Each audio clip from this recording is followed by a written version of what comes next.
audience today is my mother, Jennifer, her boyfriend, Joe. Hello.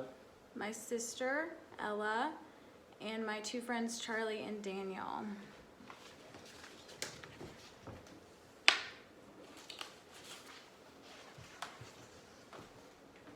Hi, Ella.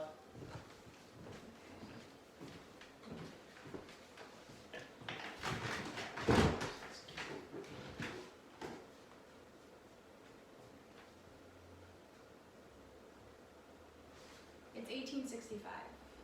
You've been in an accident, perhaps at the factory you work at.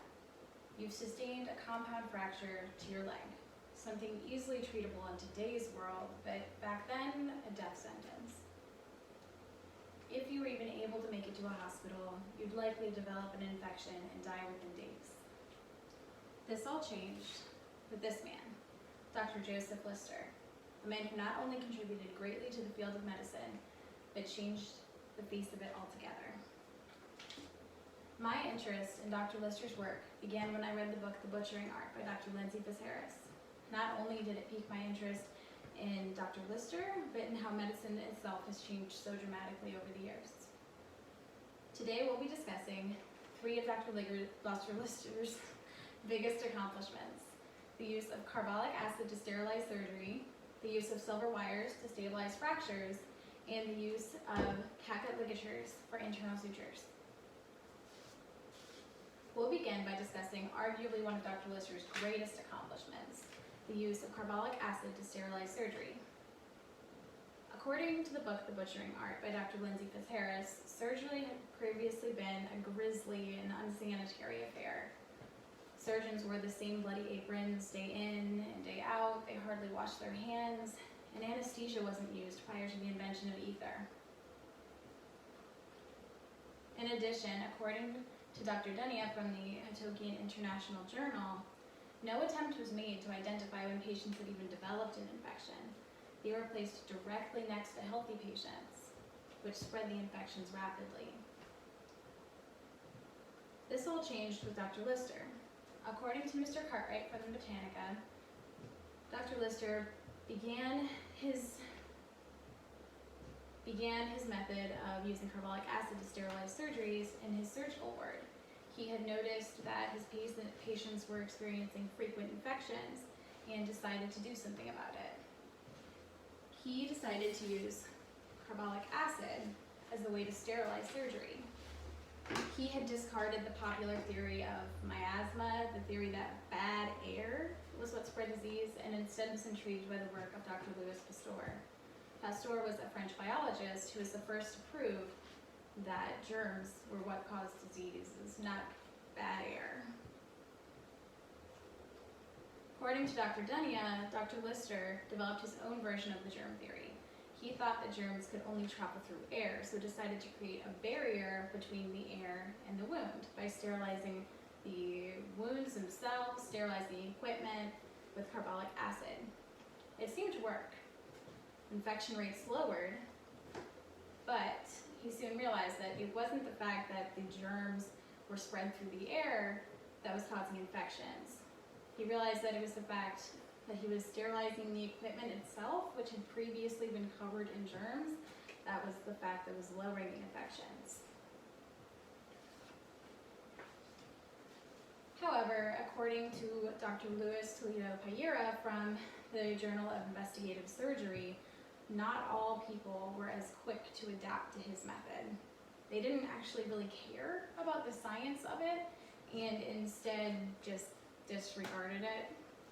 Eventually, though, it was put into wider use.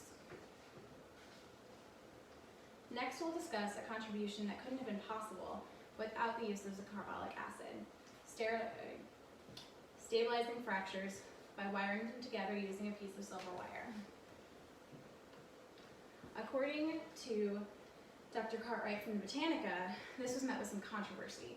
It involved turning a simple fracture, one that didn't break through the skin, with a compound one that did. This was controversial because people thought that the infection rate would be higher.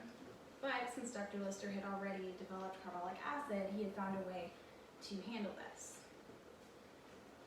According to Kat Irving from the Surgeons Hall Museum website, The process involved drilling 2 holes in the separated parts of the bone and wiring them together using a piece of sterilized silver wire. This wire would be left in while it healed and then removed. According to Ms. Irving, the practice isn't still in use today, but we can still see the remnants of it. If you've ever had a broken bone healed with a screw or a pin or a plate, anything like that. Lastly, we'll discuss the use of catgut ligatures for internal sutures. According to the editors of the Britannica, catgut is a cord made of various animal intestines. Not only has it been used for ligatures, but as the bows, for the strings of violins and the bows of stuff like bows for archery. According to Dr. Justin Barr from the Journal of Vascular Surgery, prior to the use of catgut ligatures, silk had primarily been used. But this came with its own problems. The silk wasn't sanitary, and it was really rough on the internal mechanisms, such as the arteries that it was used on. So Dr. Lister came up with an alternative, catgut. This silk had led to hemorrhaging and sepsis when infections happened, but because he had sterilized the catgut and because it was less rough, these problems were solved. However, according to Dr. Barr, the catgut was eventually phased back out and replaced again with the silk, but this time, because of Dr. Lister, it was done in a more sterile and safe manner. Today, a synthetic is used, but we still owe how much of how it is used to the work of Dr. Lister. Although things have changed since Dr. Lister's time, we still owe a great deal to him and his accomplishments. Imagine again that you've broken your leg. You've sustained a compound fracture. This time, it's in modern day. Yes, it may be really painful, but you're not scared of dying. This is due in large part to the work of Dr. Lister. If not for the development of carbolic acid to sterilize both surgery and hospitals, the use of silver wires to stabilize fractures, and the use of catgut ligatures, we may not be where we are today. So we thank Dr. Lister for all his hard work to make medicine a safer place. Yay! Yes. Far out. Dr. Lister. And did he invent